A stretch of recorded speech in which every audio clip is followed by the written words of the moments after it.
नमस्कार। स्वागत है आप सबों का। मैं Sharadakant Jha, head of the department BBA community college UVK college Karama Alamnagar Madhepura.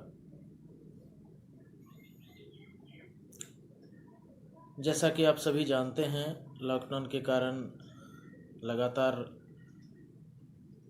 कक्षाएं बाधित रह रही है, इसलिए हम लोगों ने प्रयत्न किया है कि छात्रों को उचित पठन पाठन की सामग्री उपलब्ध होता रहे और हम लोग इसके लिए वीडियो और PDF के माध्यम से सतत प्रयासरत हैं। और आप सबों से यह अनुरोध है कि आप इस वीडियो को पूरा देखने से पूर्व अपने पास कॉपी कलम रखें और वीडियो को सब्सक्राइब और शेयर जरूर करें। आज विषय है प्रबंधकीय अर्थशास्त्र, जिसमें अध्याय है मांग। तो आइए सबसे पहले हम जानते हैं कि मांग है क्या, क्योंकि किसी भी अर्थव्यवस्था में मांग बहुत महत्वपूर्ण विषय है, क्योंकि यदि मांग नहीं हो तो अर्थव्यवस्था की गति रुक जाती है। अर्थशास्त्र में मांग शब्द के प्रयोग पर विशेष बल दिया जाता है और आम बोलचाल की भाषा में हम इसे इच्छा, आवश्यकता और मांग कहते हैं, लेकिन अर्थशास्त्र में ये तीनों शब्द, इन तीनों शब्दों के अर्थ भिन्न भिन्न हो जाते हैं। मान लीजिए कि किसी को प्लाज्मा टीवी खरीदने की इच्छा है, लेकिन उसके पास पर्याप्त धन नहीं है। ऐसी स्थिति में प्लाज्मा टीवी खरीदने की इच्छा सिर्फ इच्छा है, वह मांग नहीं है। परंतु पर्याप्त धन होते हुए भी अगर आप प्लाज्मा टीवी पर खर्च करना नहीं चाहते हैं तो यह इच्छा केवल आवश्यकता कहलाएगी, मांग नहीं कहलाएगी। यह इच्छा उसी स्थिति में मांग का रूप धारण करेगी जिस स्थिति में आप वह प्लाज्मा टीवी खरीदने को तैयार हो। अतः अगर हम परिभाषा की दृष्टि से देखें तो मांग का अभिप्राय, यदि मांग को प्रभावित करने वाले अन्य तत्व समान रहें तो मांग किसी पदार्थ की वह मात्रा है जिसे एक उपभोक्ता समय की एक निश्चित अवधि में एक निश्चित कीमत पर खरीदने के लिए इच्छुक है तथा योग्य है। मांग को प्रभावित करने वाले सभी कारक, सभी तत्व यदि समान रहें, अर्थात मांग को प्रभावित करने वाले कारक मूल्य में वृद्धि, बाजार में वस्तु की आपूर्ति आदि से है। मांग के विषय में अलग अलग विद्वानों ने, अलग अलग अर्थशास्त्रियों ने अलग अलग बातें कही है। प्रोफेसर वीरा एंस्टे के अनुसार मांग किसी पदार्थ की वह मात्रा है जो दिए हुए एक समय में एक ही दी हुई कीमत पर खरीदी जाएगी। प्रोफेसर वेनहम के अनुसार एक निश्चित कीमत पर किसी वस्तु की मांग उसकी वह मात्रा है जो उस कीमत पर एक निश्चित समय में खरीदी जाएगी। उपरोक्त परिभाषाओं को अगर देखते हैं तो 5 तत्व छन करके आते हैं। पहला यह कि वस्तु की प्राप्त करने की इच्छा उपभोक्ताओं की। दूसरा, उस इच्छा को पूरा करने के लिए धन। तीसरा, धन खर्च करने की तत्परता। चौथा, वस्तुओं की मांगी गई मात्रा तथा कीमत में संबंध। पांचवा, मांगी गई मात्रा का उस समय से संबंध। अब उपरोक्त तत्वों की सहायता से आवश्यकता तथा मांग में अंतर स्पष्ट किया जा सकता है। मांग के 5 तत्व होते हैं, जबकि आवश्यकता के पहले 3 तत्व होते हैं, पहला, दूसरा, तीसरा। मांग किसी वस्तु की एक निश्चित कीमत पर खरीदी जाने वाली मात्रा को प्रकट करती है, जबकि आवश्यकता उस वस्तु की इच्छा पूरी करने की शक्ति को प्रकट करती है। अब जब हम आते हैं मांग पर, तो मांग प्रत्येक अर्थव्यवस्था में विविध प्रकार की वस्तुएं एवं सेवाएं उपलब्ध होती हैं। प्रबंधकीय निर्णयों के लिए एक अर्थपूर्ण मांग विश्लेषण हेतु उसका वर्गीकरण करना आवश्यक है। तो इस प्रकार से हम देखते हैं तो मांग के निम्न प्रकार हैं। पहला, उपभोक्ता वस्तुओं और उत्पादक वस्तुओं की मांग। उपभोक्ता वस्तु का तात्पर्य क्या? उपभोक्ता वस्तु वह अंतिम वस्तु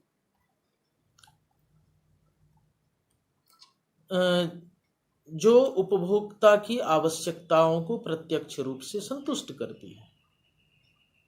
उदाहरणार्थ रोटी, दाल, दूध, कपड़े, फर्नीचर आदि। पूंजी या उत्पादक वस्तुएं वे वस्तुएं होती हैं जो अन्य वस्तुओं के उत्पादन में मदद पहुंचाती हैं, जो उपभोक्ताओं के आवश्यकताओं को अप्रत्यक्ष रूप से संतुष्ट करती हैं, जैसे प्लांट, कृषिगत एवं औद्योगिक कच्चे पदार्थ आदि। उपभोक्ता वस्तुओं की मांग प्रत्यक्ष मांग कहलाती है, उत्पादक वस्तुओं की मांग व्युत्पन्न मांग कहलाती है, क्योंकि इन वस्तुओं की अंतिम उपभोग के लिए नहीं बल्कि अन्य वस्तुओं के उत्पादन के लिए मांग की जाती है। अब जे डीन ने अर्थव्यवस्था में उत्पादक वस्तुओं की मांग के संदर्भ में निम्न बातें कही हैं।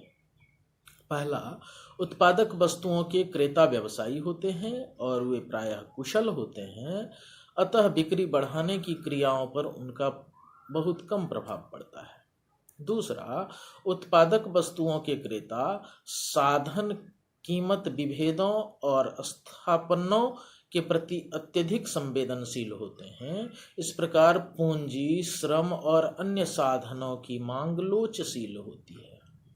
तीसरा,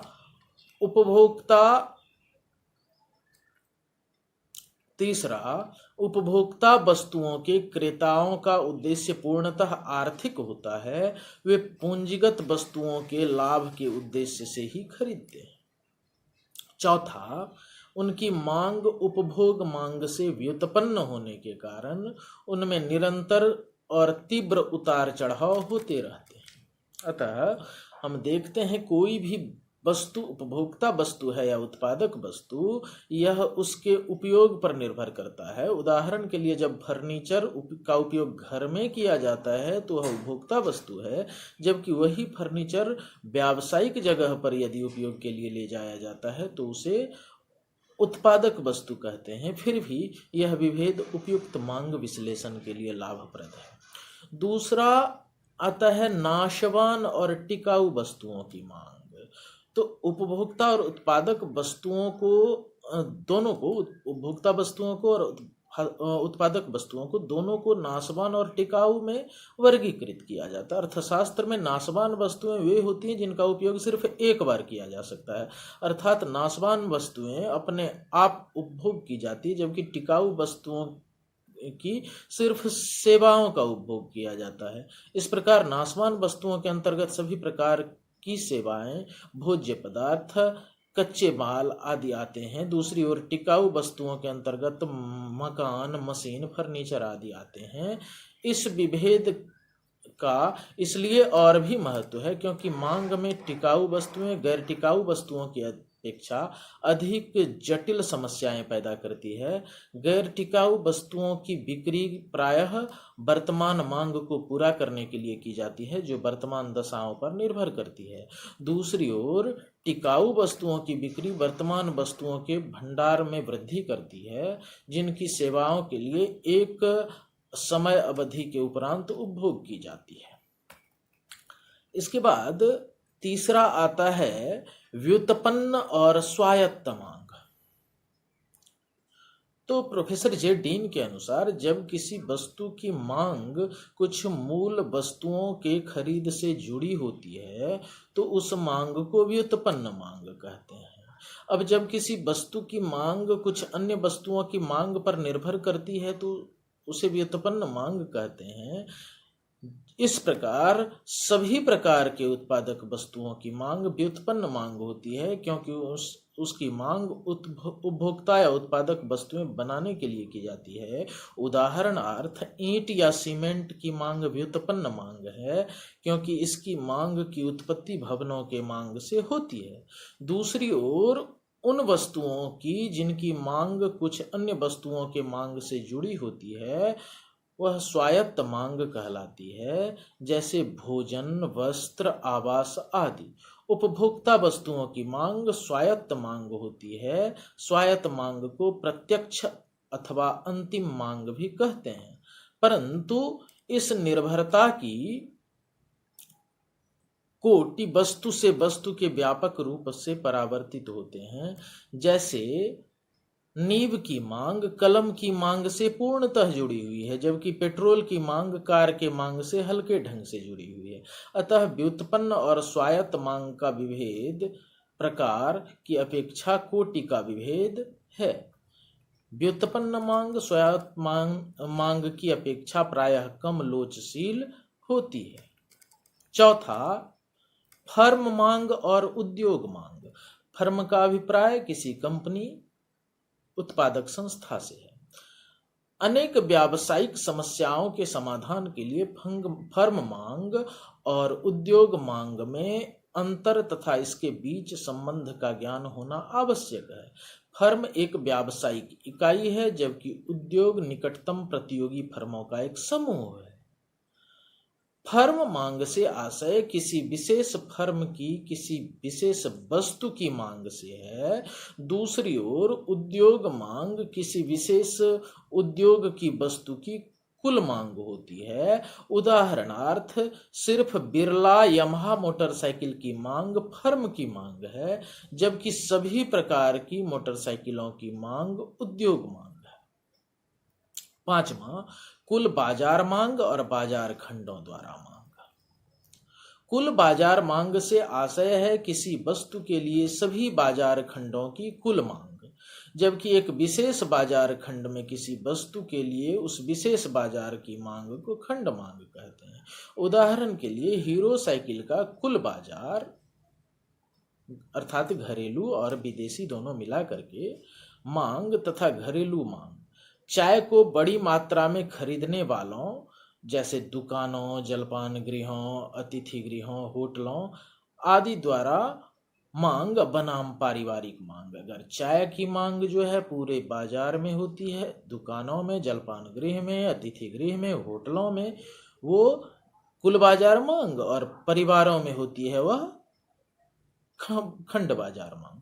तो कुल बाजार मांग को विभिन्न खंडों जैसे भौगोलिक क्षेत्रों, उप उत्पादों, उत्पाद उपयोग, विवरण तंत्रों, उपभोक्ता वर्ग का आकार, कीमत, संवेदनशीलता आदि के आधार पर विभाजित कर खंडों की मांग का अध्ययन किया जा सकता है।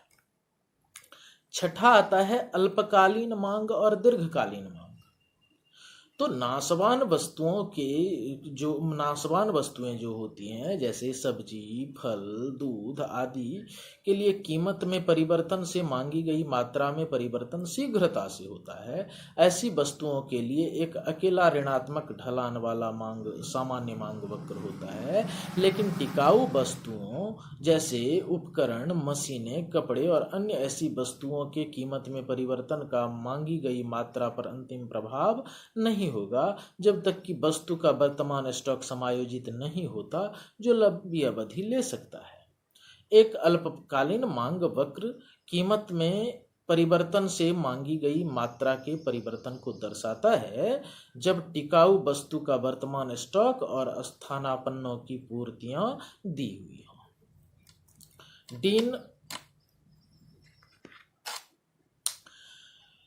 डीन जोन के अनुसार अल्पकालीन मांग से अभिप्राय चालू मांग से है, जिनमें कीमत में परिवर्तन, आय में उतार चढ़ाव आदि की तत्काल प्रतिक्रिया होती है, जबकि दीर्घकालीन मांग अंततः कीमत निर्धारण में परिवर्तनों, संवर्धन या वस्तु सुधार के परिणाम स्वरूप होती है। आठवां आता है संयुक्त मांग और सम्मिश्र मांग, joint demand and composite demand. जब दो वस्तुएं एक ही समय में एकल आवश्यकता को संतुष्ट करने के लिए एक साथ मांगी जाती है तो उसे संयुक्त या पूरक मांग कहते हैं। संयुक्त मांग में किन्हीं ऐसी दो या दो से अधिक वस्तुओं अथवा सेवाओं के संबंध को बताती है जो एक साथ इकट्ठा की जाती है। कार तथा पेट्रोल की मांग, पेन तथा स्याही की मांग, चाय तथा चीनी की मांग, ये संयुक्त मांग है। जिन वस्तुओं की संयुक्त मांग होती है वे वस्तुएं आपस में पूरक कहलाती हैं। एक वस्तु की कीमत बढ़ जाने से दूसरी वस्तु की मांग गिर जाती है, जो विलोमशः होता है। उदाहरण के लिए कार के कीमतों में वृद्धि कार की मांग के साथ पेट्रोल की मांग को भी गिरा देती है और पेट्रोल की कीमत घटा देती है, बशर्ते कि पेट्रोल की पूर्ति अपरिवर्तित रहे। दूसरी ओर यदि कारों के उत्पादन की लागत गिरने से कारों की कीमत गिर जाती है, उसकी मांग बढ़ जाएगी, बशर्ते कि पेट्रोल की उपलब्ध पूर्तियां अपरिवर्तित रहे। दूसरी ओर जिस वस्तु के अनेक वैकल्प पिक किए जा सकते हैं उनकी मांग को सम्मिश्र मांग या कंपोजिट डिमांड कहते हैं।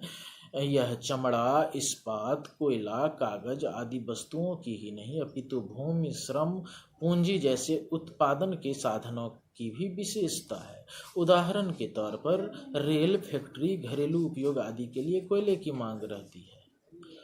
कंपोजिट डिमांड में एक वस्तु के विभिन्न प्रयोगों में स्पर्धा रहती है, अतः उस वस्तु का प्रत्येक प्रयोग उसके अन्य प्रयोगों से स्पर्धा रखता है, इसलिए इसे स्पर्धी मांग या प्रतियोगी मांग भी कहते हैं। अब इसके बाद आता है मांग फलन, डिमांड फंक्शन। तो गणितीय भाषा में फलन और निर्भर चरों के संबंध का सांकेतिक कथन होता है। यह इस प्रकार फलन किसी वस्तु की मांगी गई मात्रा और उसके निर्धारकों के बीच के संबंध को व्यक्त करता है, जिसे निम्न प्रकार दर्शाया जा सकता है।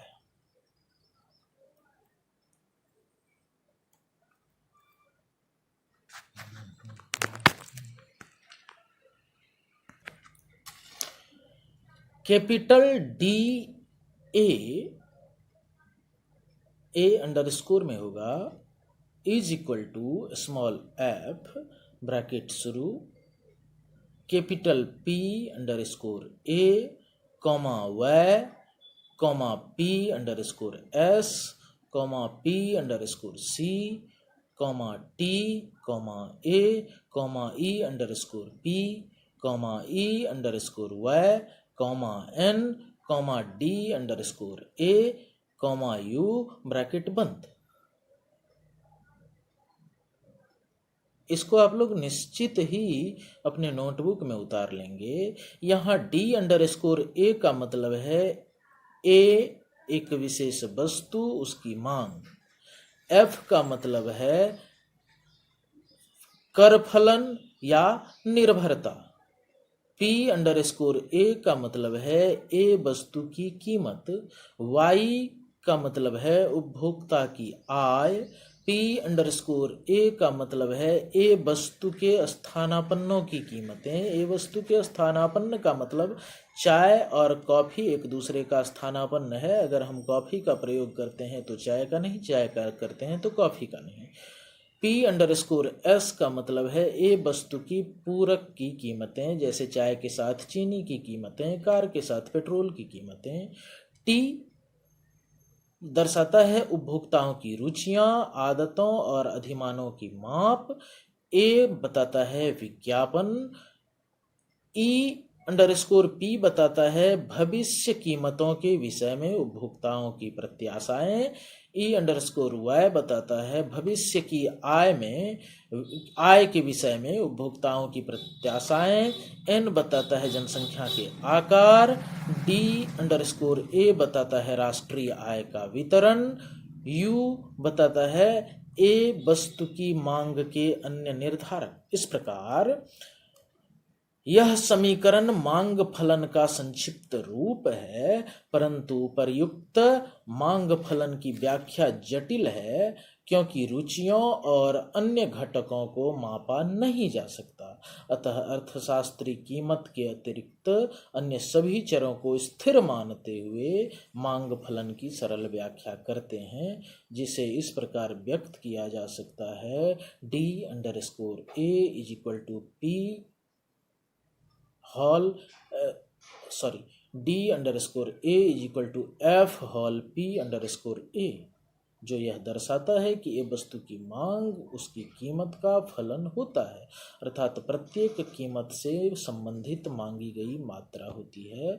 दूसरे शब्दों में यदि हम कहें, किसी वस्तु की मांग से आशय संपूर्ण मांग अनुसूची से है, जो किसी दिए हुए समय में वैकल्पिक कीमतों पर खरीदी गई वस्तु की विभिन्न मात्राओं से होती है। आगे के वीडियो में हम मांग अनुसूची और मांग वक्र पर चर्चा करेंगे। बहुत बहुत धन्यवाद।